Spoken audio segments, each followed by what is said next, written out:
Bismillahirrahmanirrahim. Aujourd'hui, nous allons parler des micro-organismes. Pour cela, on doit préalablement parler de la microbiologie, la science qui a éclairci le monde vivant. N'oubliez pas d'abonner sur ma chaîne si ça vous intéresse. Ce que je présente comme cours et techniques de laboratoire.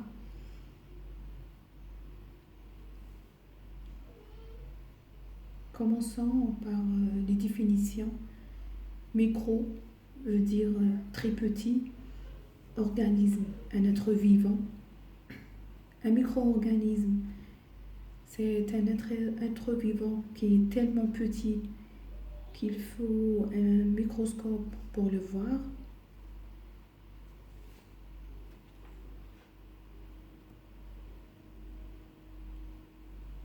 La microbiologie s'est clairement développée avec la découverte de la microscope. C'est une action d'éclat par l'inventeur Anthony van Leeuwenhoek. Le microscope de cet scientifique a ouvert une fenêtre sur le monde caché. C'est grâce à lui qu'on a pu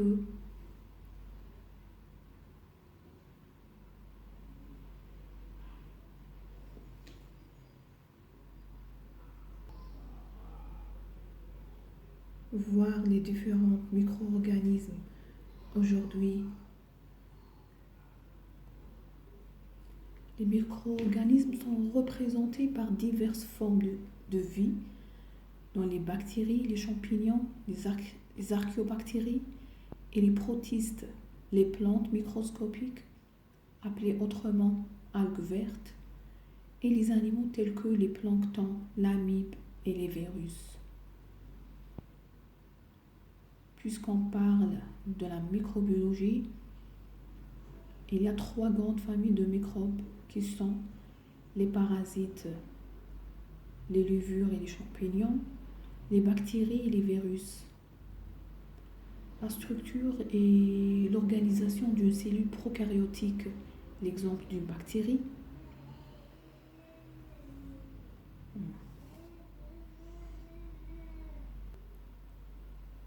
Une cellule prokaryotique contient une enveloppe qui contient lui-même une paroi cellulaire, une capsule qui assure l'adhésion de la cellule, une membrane cytoplasmique qui sépare le milieu extérieur du milieu intérieur, les piliers sexuels qui ont un rôle dans la sexualité, dans la transformation et la conjugaison qu'on va parler ultérieurement,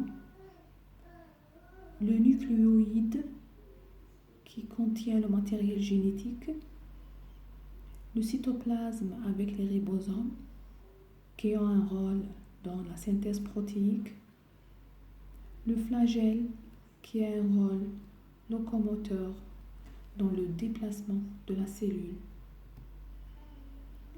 Vous voyez ici une comparaison entre cellule prokaryotique et une cellule eukaryotique. Vous avez remarqué ici que la cellule prokaryote est plus petite qu'une cellule eukaryotique. La structure elle est plus simple qu'une cellule eukaryotique. Elle ne contient pas de noyau. Par contre, la cellule eukaryotique contient un noyau. Les organismes sont unicellulaires. Par contre, les cellules eukaryotiques sont multicellulaires. On prend l'exemple d'une bactérie dans les cellules prokaryotiques et l'exemple des animaux et les plantes et les champignons pour les cellules eukaryotiques. Habitat, où on peut trouver les microbes.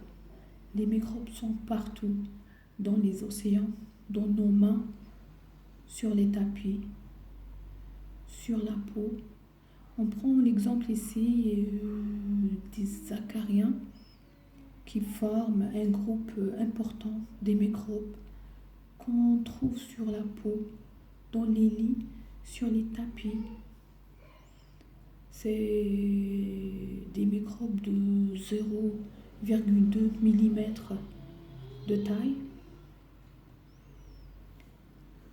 Dans le monde de la biologie et essentiellement le monde de la microbiologie, on ne parle pas de classification, on parle d'une taxonomie des micro-organismes. Alors les micro-organismes se divisent en 3 groupes, les bactéries, les archées et les eucaryotes, dont la structure est différente. La bactériologie, c'est une discipline consacrée à l'étude des bactéries et les différentes souches bactériennes responsables des infections humaines. La microbiologie médicale,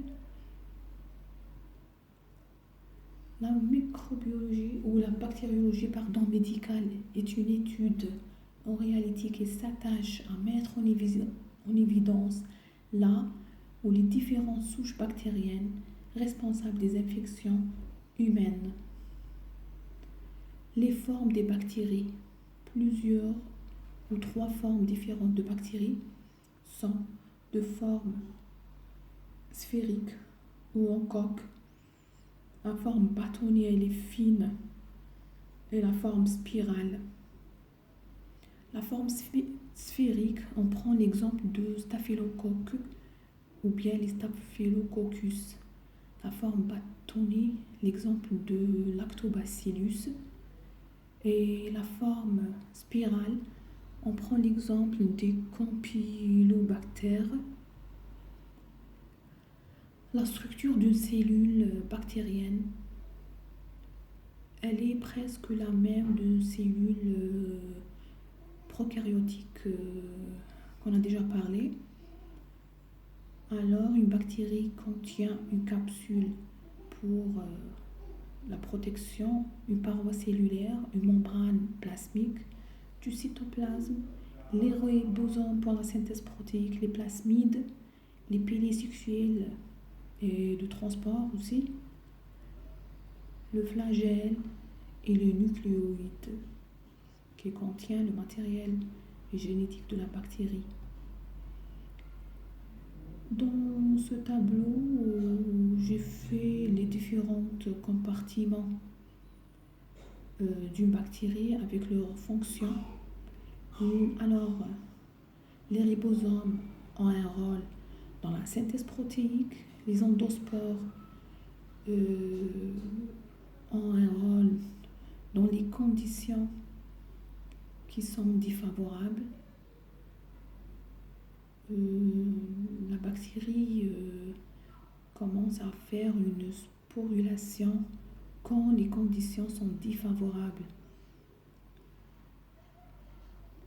Une paroi cellulaire responsable de la forme gram positif et négatif, et ça facilite l'observation, la classification et l'identification pour les microbiologistes.